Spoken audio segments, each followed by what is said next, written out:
कविता अन्नजाल.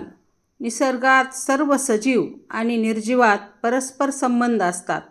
ते उत्तरोत्तर गाढ आणि क्लिष्ट होत जातात. जीवसृष्टी निर्माण होताना लाखो वर्षात अन्नसाखळ्या तुटत गेल्याने निसर्गचक्रानेच अन्नजाल निर्माण केले. म्हणजेच प्रत्येक जीव एकापेक्षा जास्त जीवांना खाऊन जगू लागला. त्यामुळे या अन्नजालातल्या काही जीवजाती नष्ट झाल्या तरी ते पूर्ण नष्ट होत नाहीत, मात्र ते नक्कीच कमकुवत होतात. हेच या वनाचे श्लोकमधून घेतलेल्या पद्याचे सार आहे.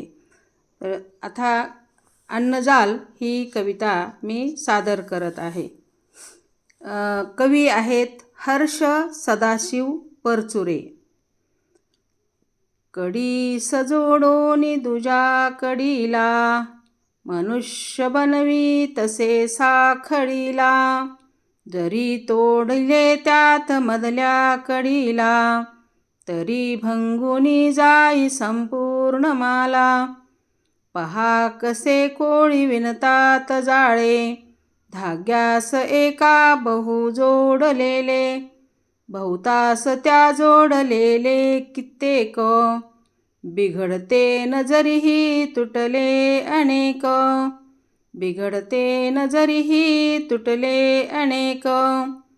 एकी सखाई दुजी प्राणी जात, दुजी सतिजी अशी साखळीत.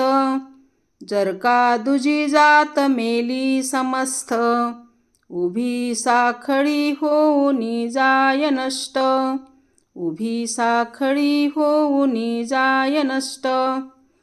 निसर्ग नारायणे देखिले हे, विणिले अन्नजालाशी पाहे. जरी प्राणी जाती किती लोपल्या रे, तरीही टिकोनी महाजाल राहे. तरीही टिकोनी महाजाल राहे. तगले असे की महाजाल रे ते, तगले असे की महाजाल रे ते. तरीही जाणा ते क्षीण होते. तरीही जाणा ते क्षीण होते. मारीत जाता बहु प्राणी जाती. तुटोनी संपेल ते जाल पुढती. तुटोनी संपेल ते जाल पुढती. कडी सजोडोनी दुजा कडीला, मनुष्य बनवी तसे साखळीला.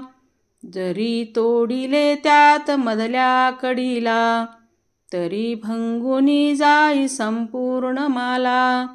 तरी भंगुनी जाई संपूर्ण माला. तरी भंगुनी जाई संपूर्ण माला. धन्यवाद.